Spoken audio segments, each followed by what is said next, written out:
大家好，按照咱们走出科学这个虚实结合的习惯啊，讲完几期灵异故事之后，该给大家讲一期真实事件了。今天给大家解说一起破案过程和结局都非常离奇的怪异凶案，解说今日说法之两个人的 DNA。2011年11月16日，在我国江西赣州的一个小镇上，一位年轻的女老板仰面倒在了自家服装店2楼的楼梯上，死亡多时了。报警的是死者丈夫。民警赶到后，经鉴定，死者死于机械性窒息，也就是被人用手掐死的。死者死前遭受了性侵。奇怪的是，在死者尸体旁边摆着一个纸箱子，里面装满了死者的手提包、钱包、现金等财物，凶手并没有拿走它们。随后，警方了解到更多细节，死者名叫江云露，是这家服装店的女老板，1楼是她的服装店，2楼是她的自家卧室和卫生间。他就死在了1楼到2楼的楼梯中间。在2楼，民警发现了一大包现金，里面小到5角1块，大到100元大钞都有。经过清点，大约8000元，是服装店平时的营业款。能看出死者江云露生活比较节俭，非常仔细。再往里走是死者的卧室，床旁边的木桌上，除了死者的衣物、化妆品之外，非常显眼的摆着2盒避孕套。在死者的卫生间便池里，警方看见了一只被打开的避孕套包装，但是里面的避孕套不见了。民警判断凶手是带着避孕套性侵死者的，因此没有留下精液。随后是进一步的调查报告，死者江云露27岁，和丈夫结婚5年，有一个女儿，死亡时肚子里还怀着孩子。面对警方的询问，丈夫表现得非常平静。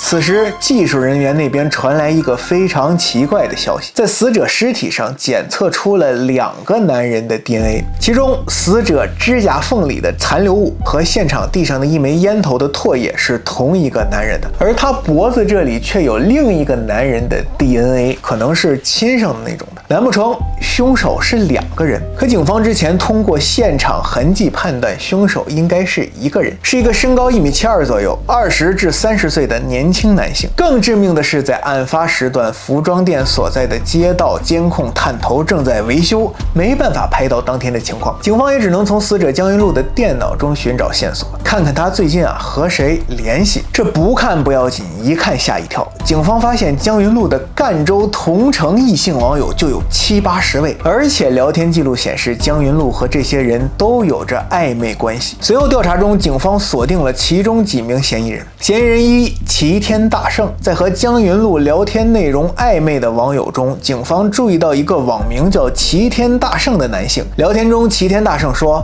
你是不是外面有男人了？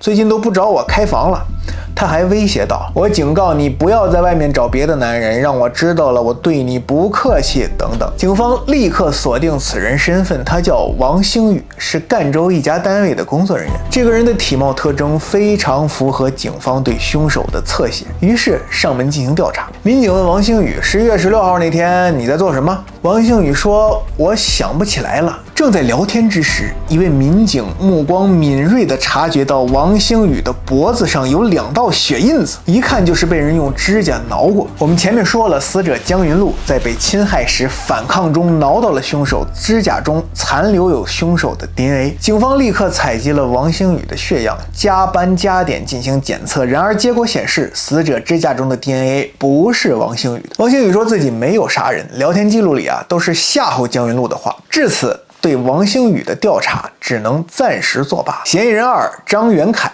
调查完 QQ 网友，警方着手调查江云露的手机通话记录，其中一个叫张元凯的机主引起了警方的注意。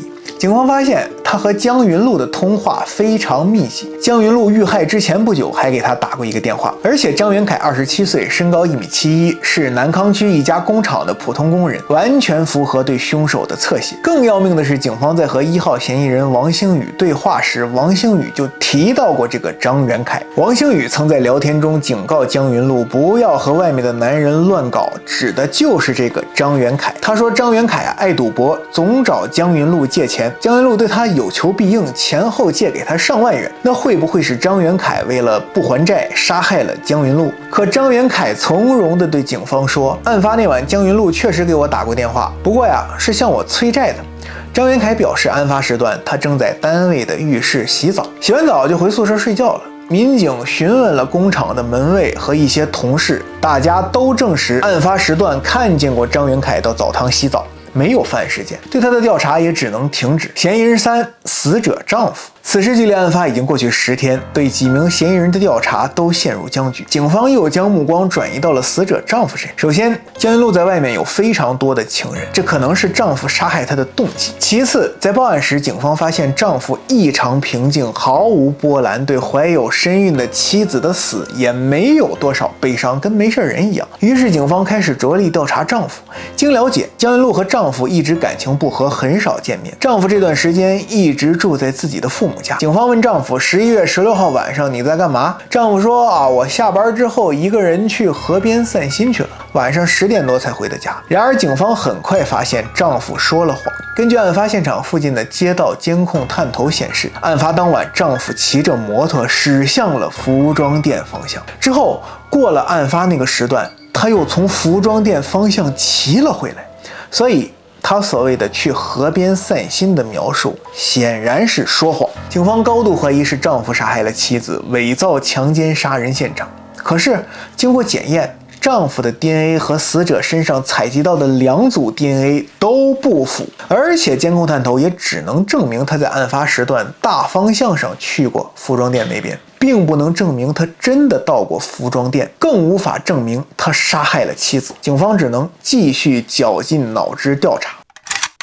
案件陷入了僵局。此时负责本案的刑警队叶队长开始从头翻看案卷，他觉得也许是自己遗漏了什么细节。果然经过反复阅读，他发现对2号嫌疑人张元凯的调查时有一个地方当时没有注意到。工厂门卫对民警说自己是晚上7点看见张元凯进去洗澡的，而其他工友回忆那晚8点半在澡堂看见张元凯洗澡。叶队长立刻意识到问题，一个大男人洗澡20分钟顶天了，哪有洗1个半小时的？侦查员们立刻返回这家工厂，来到澡堂实地调查。他们发现张元凯洗澡的这个地方，走廊尽头有一个不起眼的小门，而且平时这个门是不上锁的。民警从小门出去，发现眼前是一条河，河上有一座桥，这个桥的方向居然是通往死者江云路的服装店的方向。叶队长命令手下侦查员进行实验，从这条小路跑到江云路的服装店，再跑回来。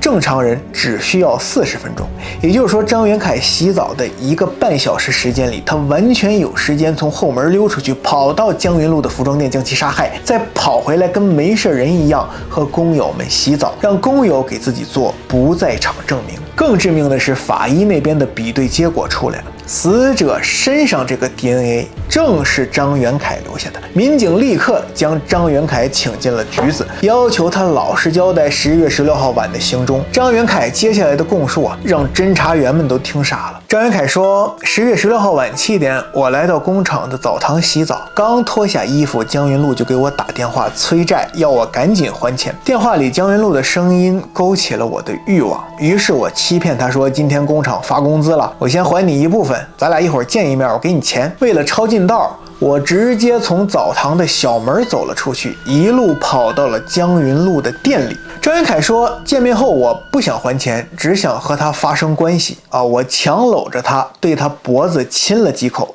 这才留下了那个 DNA。江云路不同意发生性关系，我只能作罢，悻悻地离开了服装店，一路又跑回到了工厂澡堂继续洗澡。侦查员们真的是听傻了，你开什么玩笑？你跑到死者店里亲了几下就走了，不久后死者就在店里被人杀害了。那世界上有这么巧的事情吗？可是现有的证据虽然不能证明张元凯无罪，但你也不能证明他有罪，毕竟死者指甲里的 DNA 不是他的。案件彻底陷入死局。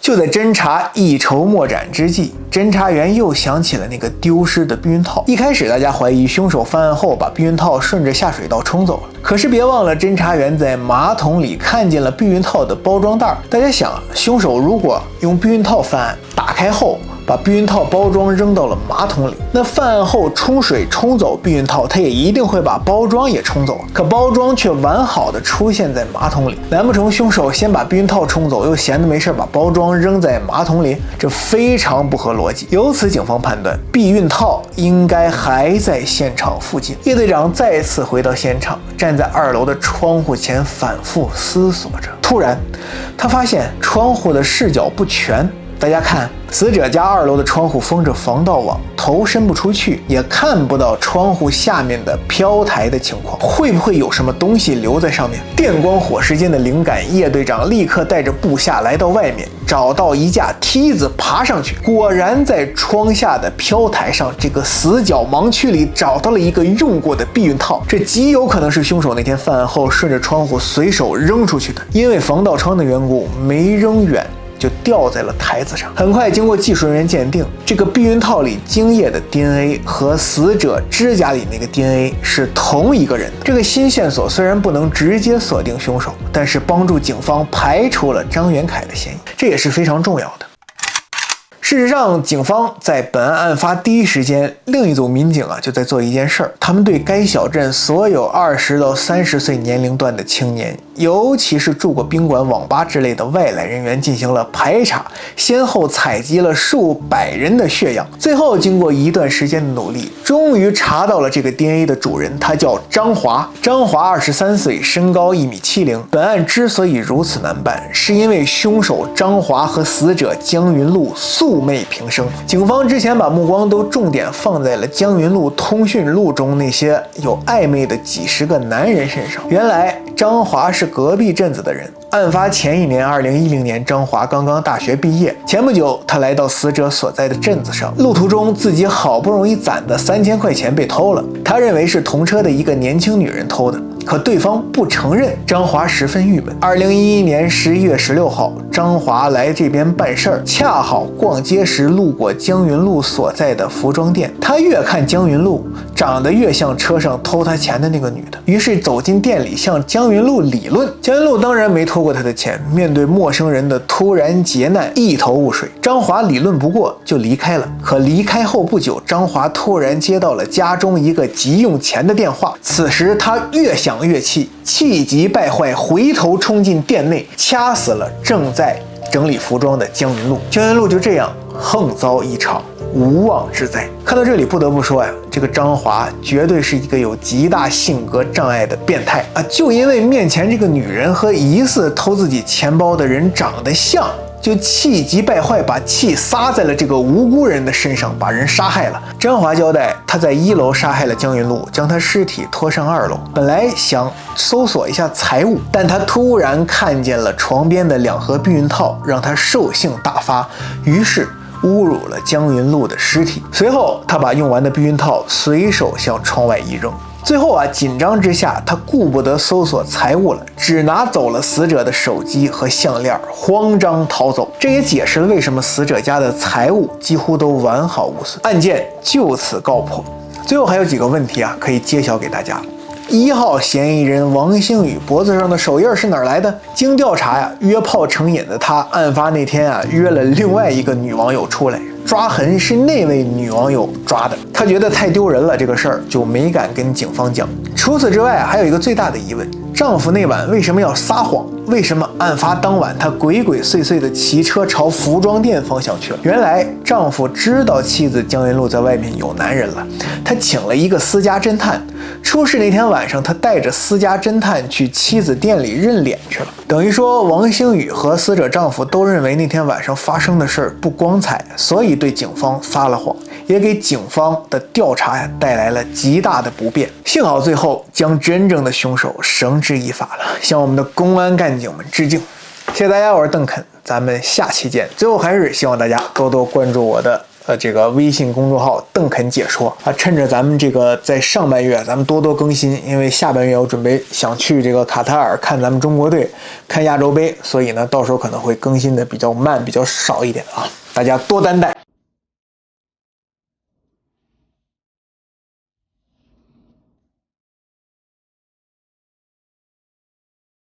爸爸的闺女。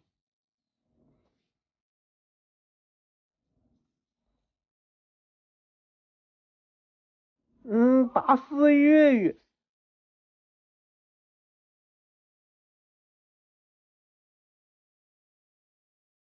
月月脏，爸爸干净，爸爸不准月月舔爸爸。